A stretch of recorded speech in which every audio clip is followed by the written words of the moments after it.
12 o'clock. Call him out. Words. Let it.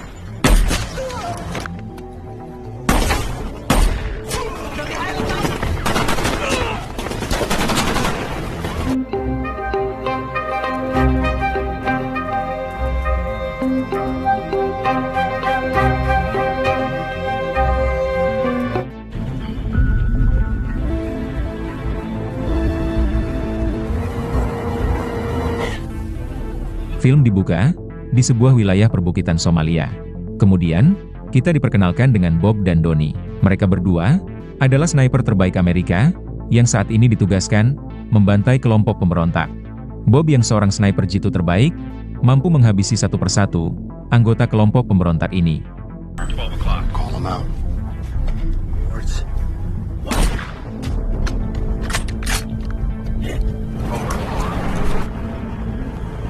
Call it in. Namun tanpa Bob dan Donnie sadari, ternyata pihak musuh telah mengerahkan sebuah helikopter untuk melumpuhkan mereka berdua. Berada dalam posisi terpojok, Bob langsung menghubungi tim bantuan untuk mengevakuasi mereka berdua dari lokasi berbahaya tersebut. Akan tetapi, kode bantuan dari Bob sama sekali tidak direspon oleh pasukan militernya, karena mereka merasa kalau Bob dan Donnie pasti tidak akan bisa diselamatkan. Mengingat saat ini, posisi mereka berdua sudah dikepung oleh musuh dari jalur darat dan udara.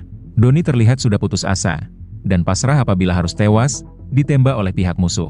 Tapi Bob justru sebaliknya, ia sama sekali tidak patah semangat dan tetap berusaha melakukan perlawanan. Fire when ready.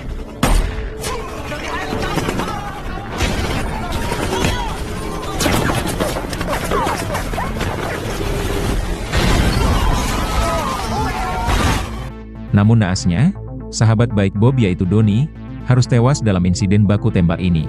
Dengan senjata sniper terbaiknya, dan kemampuan handal Bob dalam membidik, pada akhirnya, helikopter itu mampu ia jatuhkan.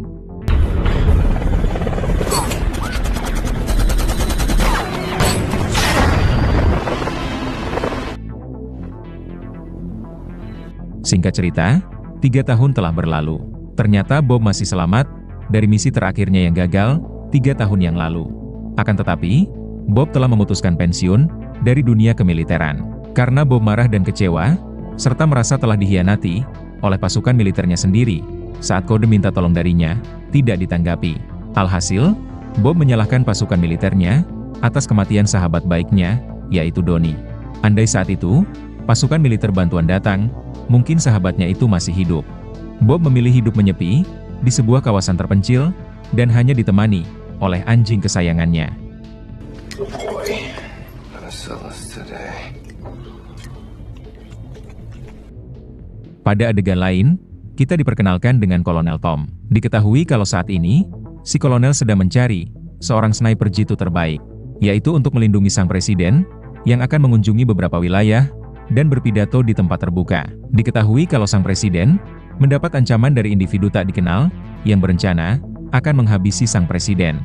Si rekan lantas menyarankan agar Kolonel Tom merekrut Bob saja. Bob adalah seorang sniper terbaik yang mampu menghabisi hampir 90% musuh dalam misi terakhirnya 3 tahun lalu. Padahal saat itu, Bob hanya seorang diri dan sedang dikepung oleh pihak musuh dari jalur darat dan udara. Namun si rekan tidak yakin apakah Bob mau menerima misi dari si kolonel untuk melindungi sang presiden. Karena saat ini, Bob telah pensiun dan menyepi di kawasan terpencil. Mendengar itu, si kolonel langsung memeriksa berkas Bob, yang ternyata telah meraih banyak medali penghargaan atas jasanya di dunia militer. Yeah, he really. Belief system collapses. Saat itu juga, si kolonel mendatangi Bob, yang tinggal di kawasan terpencil. Setelah bertemu dengan Bob, si kolonel langsung mengutarakan tujuannya datang ke sini, yaitu untuk meminta bantuan Bob dalam melindungi sang presiden. And I bury you in the hell. Don't carry a gun.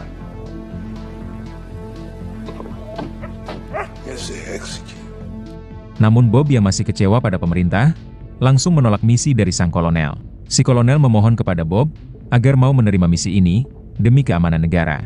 Karena ada ancaman berbahaya bahwa dalam 2 minggu lagi, sang presiden akan dihabisi. Dan kemungkinan besar, sang presiden akan dihabisi oleh seorang sniper jitu. Maka dari itulah, untuk menggagalkan aksi sniper G2, dibutuhkan seorang sniper G2 terbaik pula. Dan orang itu tak lain adalah Bob. I'm not entirely. That's because long shots Jay comes into play that far. There's a shooter involved. Bob yang sebenarnya masih cinta kepada negara. Ia pun meminta waktu kepada si kolonel untuk menerima tawaran ini. Sebelum pergi, si kolonel sempat memberikan berkas terkait titik lokasi sang presiden yang akan berpidato di tempat umum nanti. I don't want you to turn on the TV then. Kemudian, Bob memfoto mobil si kolonel, yaitu dengan dalih kalau ia sangat tertarik dengan model mobil tersebut. Padahal foto tersebut akan Bob jadikan sebagai bukti untuk berjaga-jaga andai si kolonel mengkhianatinya. Rupanya Bob masih trauma, dikhianati oleh pasukan militernya sendiri 3 tahun yang lalu. No, it doesn't. Just doesn't know it. Di keesokan harinya, Bob mulai mempelajari titik lokasi sang presiden yang akan berpidato nanti. Seperti mempelajari tata letak bangunan sekitar, mulai dari bangunan terdekat hingga bangunan yang paling jauh. Dengan kemampuan membaca unsur geografis, Bob pun dapat menyimpulkan kalau lokasi presiden tersebut akan menjadi sasaran empuk bagi sniper yang akan menghabisinya. President Arnold.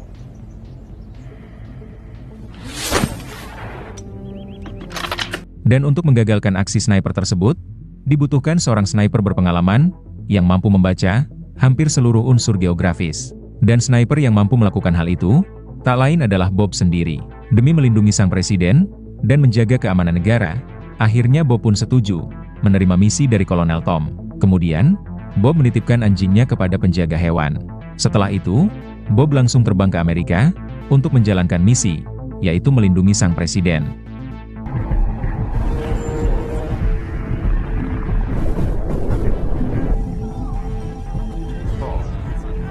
Singkat cerita, Bob bertemu dengan Kolonel Tom dan beberapa agen khusus lainnya. Kemudian, Bob langsung menjelaskan beberapa titik lokasi yang kemungkinan besar akan dijadikan sebagai tempat oleh sniper musuh untuk membidik sang presiden. Bob juga menjelaskan lokasi yang tepat bagi para agen khusus untuk melindungi sang presiden selama acara pidato berlangsung, termasuk tempat di mana Bob akan melancarkan aksinya, yaitu menemukan lokasi musuh dan membidiknya dari jarak jauh. Si kolonel sangat bersyukur Bob menerima misi ini, dan ia sangat yakin Bob mampu melindungi sang presiden, termasuk membantai sniper musuh yang ingin menghabisi sang presiden. You know, it could just happen at the moment. People who knows what. Singkat cerita, hari kunjungan presiden pun terjadi. Bob dan Kolonel Tom sudah berada di sebuah gedung untuk melindungi sang presiden dari jarak jauh. As he's been speaking out regarding Flags. Yeah, but his focus is elsewhere. Di sana juga sudah ada Simon, seorang polisi senior yang akan mendampingi Bob dalam melakukan pemantauan. Bob mulai membaca arah angin, serta memprediksi arah mana yang akan dipakai oleh sniper pihak musuh untuk membidik mati sang presiden. Selama pidato berlangsung, Bob akhirnya berhasil menemukan keberadaan lokasi musuh.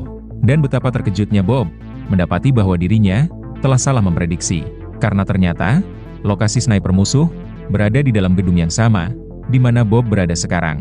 Saat itu juga, Bob berusaha melapor kepada Kolonel Tom. Namun belum sempat melakukan itu, inilah yang pada akhirnya terjadi.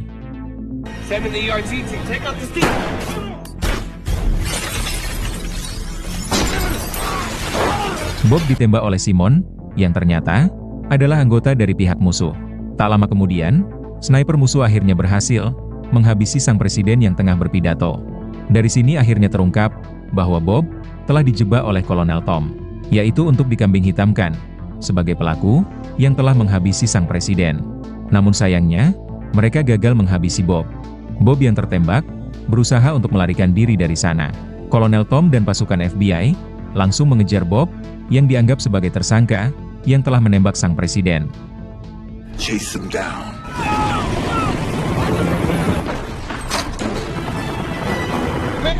Dalam upayanya melarikan diri, Bob malah dicegat oleh seorang agen FBI yang diketahui bernama Charlie. Namun dengan sigap, Bob berhasil membalikan keadaan dengan melumpuhkan agen Charlie.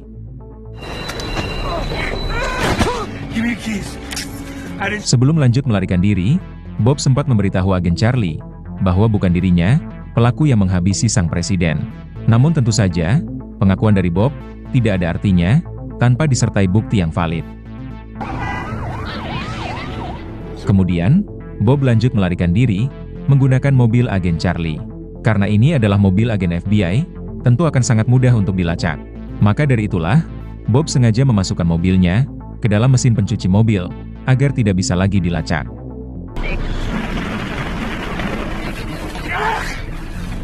Right on time like it was supposed to. Di dalam tempat pencucian mobil tersebut, Bob berusaha menyumbat luka tembaknya agar darahnya tidak terus keluar. Sementara di luar, pasukan aparat mulai menyebar untuk menemukan keberadaan Bob. Setelah lukanya berhasil dinetralisir, Bob lanjut melarikan diri. Namun sialnya, pasukan dari jalur udara berhasil melacak posisi mobil Bob. Mereka mulai mencari celah untuk membidik mobil Bob. Sementara di jalur darat, puluhan mobil polisi berusaha mengepung mobil Bob. Berada di dalam posisi terpojok, Bob nekat menceburkan mobilnya ke dalam laut.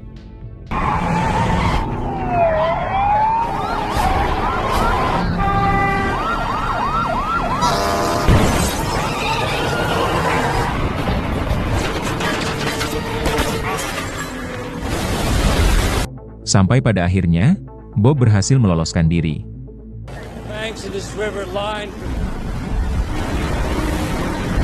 Pada saat yang bersamaan, puluhan wartawan lokal mulai meliput agen Charlie yang dalam kondisi tangan terborgol. Charlie berhasil dilumpuhkan dengan mudah saat berusaha meringkus Bob. Para agen FBI lain merasa malu dengan Charlie yang bisa dilumpuhkan dengan mudah. Setibanya di kantor FBI, Charlie kembali diolok-olok oleh rekan-rekannya. Mereka menyarankan Charlie agar melakukan pelatihan lagi cara menangkap target dengan benar. Bahkan, atasan FBI juga merasa kecewa karena Charlie sudah membuat malu FBI. Karena apa yang terjadi kepada Charlie diliput oleh media, disiarkan di televisi nasional, dan disaksikan jutaan pasang mata. Charlie malah beranggapan lain, ia justru malah merasa beruntung, masih bisa hidup sampai sekarang. Karena bisa saja tadi, Bob menghabisinya di tempat. Phase 3 weeks out of the academy. Said, You given your officials. Berpindah ke Bob, yang masih dalam kondisi terluka, haus dan kelaparan. Bob pun menyadari, dirinya telah menjadi buronan yang paling diincar oleh FBI, karena dianggap sebagai pelaku yang telah menghabisi sang presiden. Pergerakan Bob sekarang terbatas, karena fotonya sudah tersebar di mana-mana. Kemudian, Bob mengarah ke belakang toko, untuk mematikan aliran listrik, agar dirinya bisa dengan leluasa masuk ke dalam toko tersebut, untuk membeli obat dan makanan.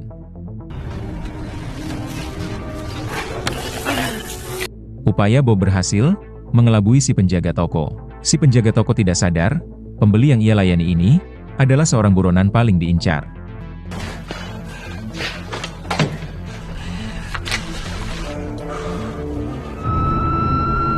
Setelah itu, Bob pergi ke suatu tempat, menggunakan sebuah mobil yang sebelumnya sudah berhasil ia bobol. Ternyata Bob menemui Lisa, istri dari mantan mendiang sahabat baiknya, yaitu Donnie.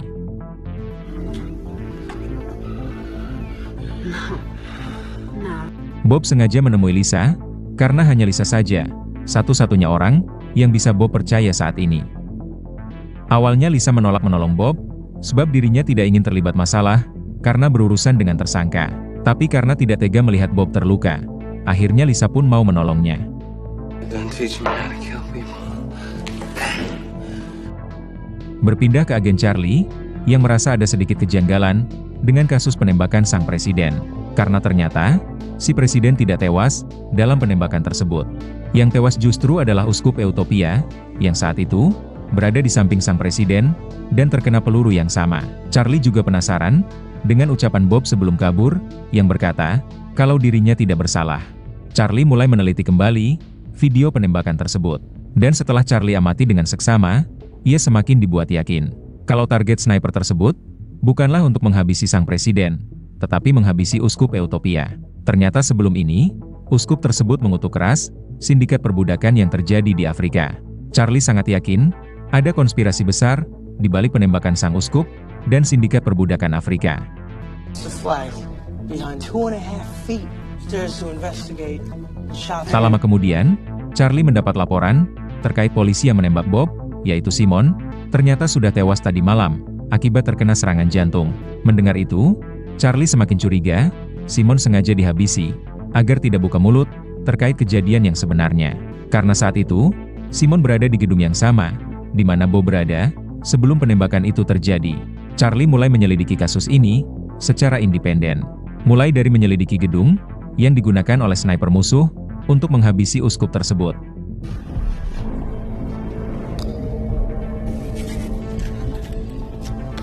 Namun gerak-gerik agen Charlie, dipantau oleh beberapa orang pria, yang tak lain, adalah para anak buah Kolonel Tom.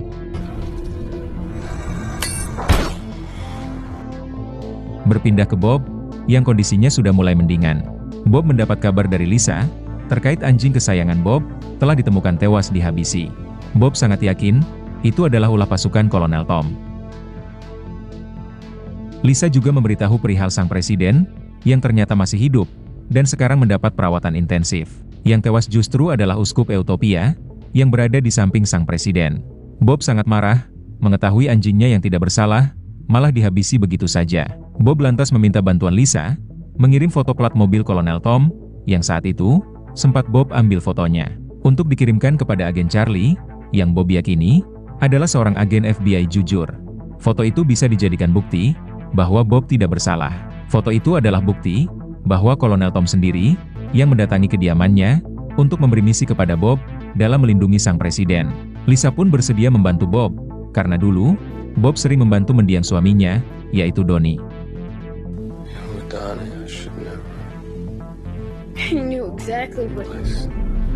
Dengan melakukan penyamaran, Lisa langsung menemui Charlie, yang sedang makan di sebuah restoran. Lisa langsung menyerahkan kepada Charlie, foto plat nomor mobil, milik Kolonel Tom. Lisa mengatakan kepada agen Charlie, foto itu berasal dari Bob. Jika Charlie ingin mengetahui, apa yang sebenarnya terjadi, mulailah dengan menyelidiki plat mobil tersebut. Saat itu juga, Charlie memakai fasilitas kantor, untuk menyelidiki nomor plat mobil itu. Dan memang benar, itu adalah mobil Kolonel Tom. Kemudian, Charlie mulai menggali informasi, siapa sebenarnya Kolonel Tom. Akhirnya Charlie mengetahui, perihal Kolonel Tom, yang telah membeli ribuan hektar tanah dari Afrika, dengan harga yang sangat murah. Charlie curiga kalau Kolonel Tom, terlibat dalam sindikat perbudakan di Afrika. Sialnya, aksi penyelidikan mandiri, yang dilakukan oleh agen Charlie, sampai ke telinga Kolonel Tom. Tak ingin kebusukannya terbongkar, si Kolonel langsung menugaskan para anak buahnya, membungkam Charlie untuk selamanya. Saat sedang sendirian, Charlie langsung diculik, oleh para anak buah Kolonel Tom. Hal itu disaksikan oleh Bob, yang sedari tadi mengikuti Charlie. Saat itu juga, Bob membuntuti mereka. Ternyata mereka semua, membawa Charlie ke sebuah gudang. Tanpa banyak cincong, mereka langsung menginterogasi Charlie, sembari disiksa. Mereka ingin tahu, di mana keberadaan Bob sekarang. Bob bersikeras mengatakan, dirinya tidak tahu di mana Bob, bahkan kenal saja tidak. Namun mereka tidak percaya, dan terus saja menyiksa Charlie.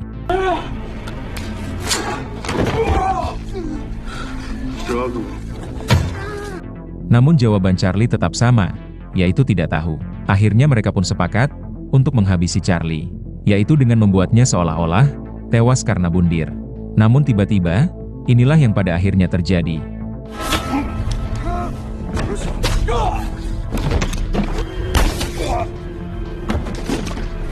Satu persatu anak buah Kolonel Tom, berhasil Bob bantai, dari jarak jauh. Awalnya Charlie mengira, Bob ingin menghabisinya juga. Namun kenyataannya, Bob justru mengajak Charlie, untuk bekerja sama, dalam membongkar kasus ini. Karena Bob sangat yakin, bukan hanya Kolonel Tom saja, para petinggi pemerintahan, yang terlibat dalam kasus ini. Bob percaya kepada Charlie, karena ia yakin, Charlie adalah agen FBI jujur, dan berdedikasi tinggi terhadap pekerjaannya. Charlie pun setuju, bekerja sama dengan Bob. Karena apabila Charlie, berhasil membongkar kasus besar ini, maka atasan dan rekan-rekannya, tidak akan berani lagi meremehkan Charlie, sebagai agen FBI cupu.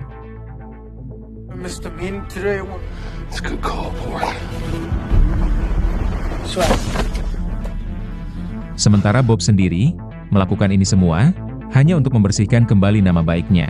Kemudian, Bob membawa Charlie, menemui mentornya, yaitu seorang sniper legendaris, yang saat ini sudah pensiun, dan telah beralih profesi menjadi bandar senjata. Bob meminta bantuan si mentor mencari tahu latar belakang sniper yang berhasil membidik sang presiden dan juga uskup Eutopia dengan satu peluru yang sama.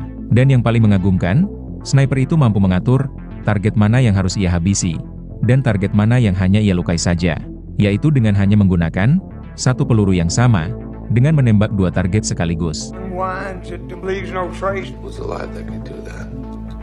Artificial sweeteners for sake, though. How come? Sebagai seorang sniper legendaris, tentu si mentor banyak kenalan sniper yang memiliki kemampuan membidik dengan teknik sulit seperti itu. Si mentor mengatakan, dirinya hanya kenal dua sniper yang memiliki teknik sulit seperti itu. Pertama adalah Bob sendiri, dan yang kedua adalah seorang sniper dari Rusia. Diketahui kalau sniper Rusia itu sekarang dalam kondisi lumpuh akibat terkena sebuah ledakan. Mendengar itu, Bob mencoba mengingat-ingat. Karena Bob merasa, kalau tidak salah, ia pernah bertemu dengan sniper Rusia tersebut. You keep that in mind. You got a name? Saat itu juga, Charlie meminta bantuan sahabat baiknya di FBI, yaitu untuk melacak nama sniper Rusia yang mereka cari. Tak membutuhkan waktu yang lama, si rekan berhasil mencari tahu nama sniper Rusia tersebut yang diketahui bernama Sergei. Si rekan juga berhasil menemukan alamat kediaman Sergei yang berada di kota Virginia. Setelah mengantongi informasi itu, Bob dan Charlie langsung bersiap-siap untuk meringkus Sergei hidup-hidup. Karena hanya Sergei saja satu-satunya pelaku sekaligus saksi kunci untuk membongkar kasus ini. Namun sebelum berangkat, Bob memutuskan untuk melatih Charlie cara membidik dari jarak jauh, yaitu agar mereka berdua bisa saling melindungi satu sama lain. Karena target yang akan mereka hadapi adalah seorang sniper jitu legendaris.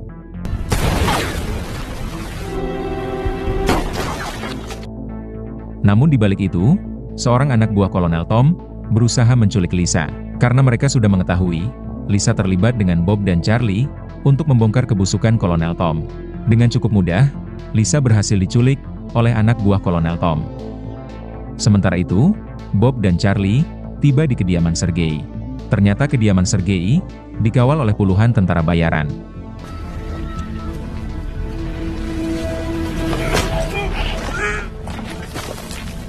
Namun satu persatu dari mereka berhasil dibantai oleh Bob dan Charlie. Kemudian, Bob berusaha menyusup ke dalam rumah Sergei, sedangkan Charlie bertugas melindungi Bob dari jarak jauh.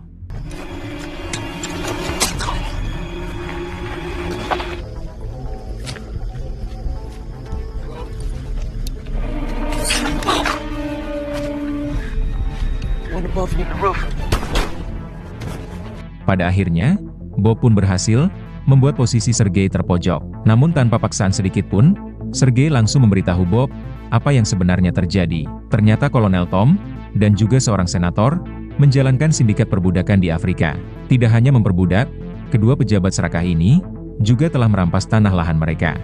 Ribuan warga yang menentang langsung mereka habisi tanpa ampun. Kemudian mayat mereka semua dikubur di dekat gunung Eutopia.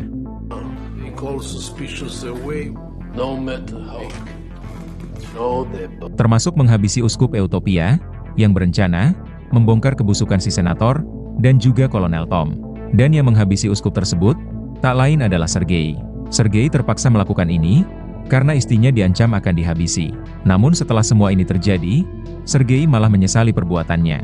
Karena secara tidak langsung, ia telah mendukung sindikat perbudakan yang dilakukan oleh kedua pejabat serakah tersebut. Sergei lantas memberitahu perihal Lisa, yang saat ini diculik oleh Kolonel Tom untuk memancing Bob agar mau menyerahkan diri. Sergei juga meminta maaf kepada Bob karena telah mengkambing hitamkan dirinya. Sehingga sekarang, Bob harus menjadi buronan yang paling diincar oleh FBI. Untuk menebus kesalahannya, Sergei langsung menghabisi dirinya sendiri, tepat di hadapan Bob.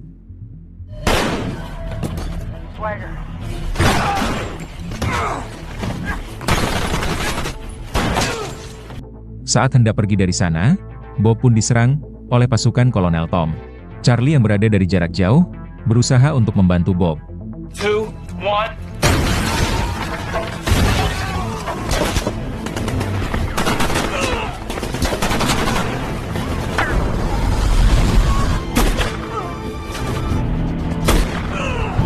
Alhasil, sebagian besar dari mereka berhasil dihabisi berkat kolaborasi ciamik Bob dan Charlie.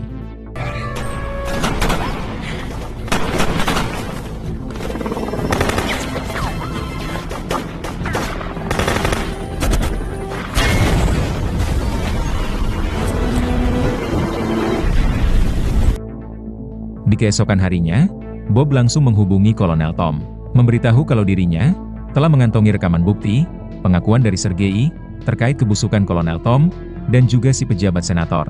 Bob lantas membuat penawaran, yaitu menukar Lisa, dengan bukti rekaman tersebut. Dan Bob ingin pertukaran ini dilakukan di tempat terbuka, termasuk melibatkan si pejabat senator dalam pertemuan ini nanti. Tak ingin kebusukannya terbongkar, Kolonel Tom pun langsung menyetujui pertukaran tersebut.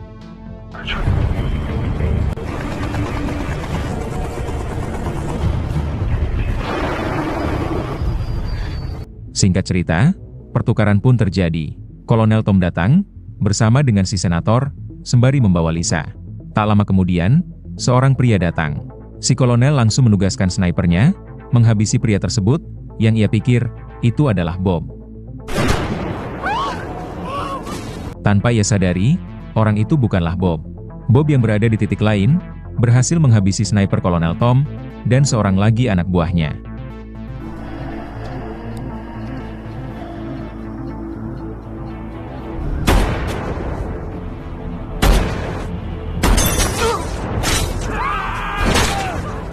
Ternyata orang tadi adalah Charlie yang memakai rompi anti peluru. Di sini si senator berusaha untuk menyogok Bob dengan uang $10 juta agar Bob mau buka mulut. Tapi tentu saja, Bob menolak mentah-mentah uang suap dari pejabat korup ini.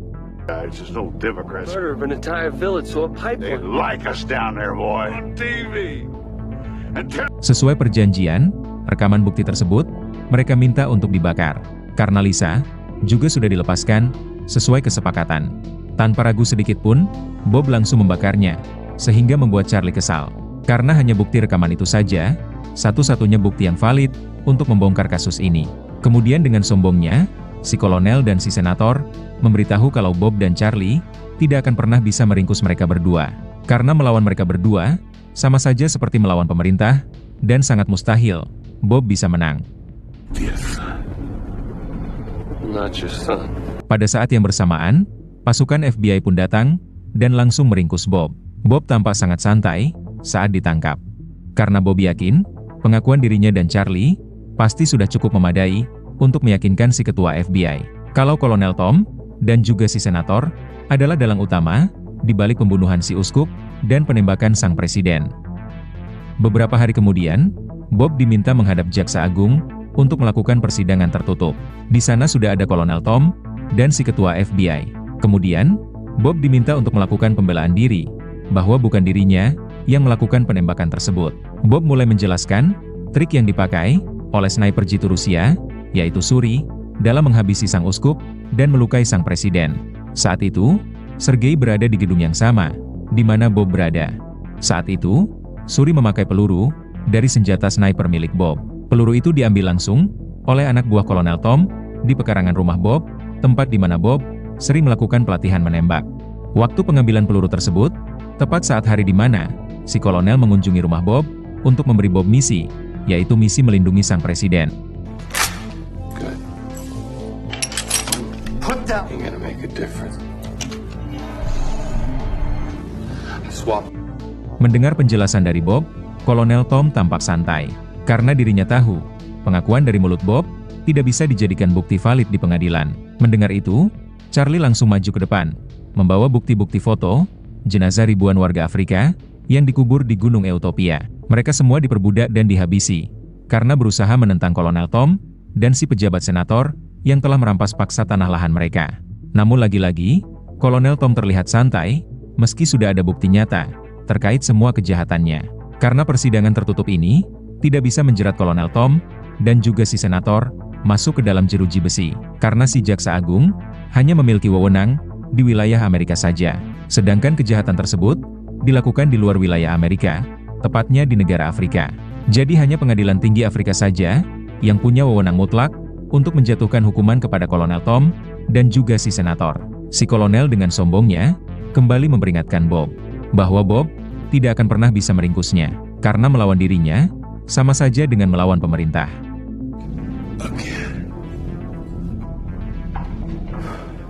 Bob yang sekarang hanya berstatus warga sipil biasa, mustahil bisa menang dalam melawan pemerintah.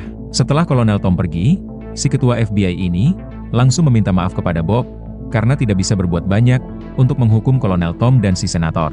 Namun si ketua FBI akan membantu membersihkan nama Bob, karena bukti dan kesaksian yang telah Bob jabarkan tadi ternyata sudah cukup kuat untuk membuktikan kalau Bob tidak bersalah. Beberapa minggu kemudian, terlihat Kolonel Tom, si pejabat senator, dan juga pengecara handal mereka sedang berpesta pora, merayakan kemenangan mereka dalam melawan pemerintahan Afrika, tentunya dengan memakai cara kotor. Sekarang mereka semua sudah bisa bernafas lega, karena telah lolos dari jeratan hukum atas kejahatan yang mereka lakukan. Namun kebahagiaan para pejabat korup ini ternyata tidak berlangsung lama, karena Bob, yang sudah dibebaskan dari penjara, muncul dan langsung membrutal.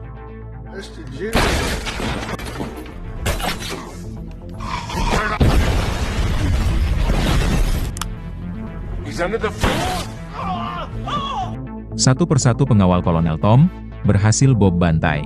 Kemudian, Bob menghabisi Kolonel Tom, berikut dengan si senator dan pengecara yang membela mereka. Pada akhirnya, Bob berhasil menghukum mati para pejabat korup serakah ini dengan cara memakai hukum rimba.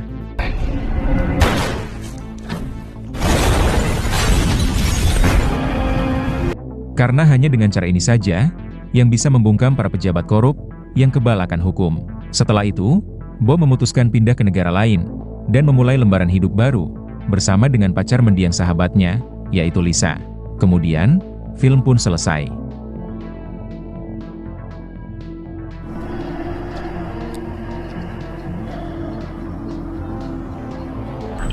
Call him out.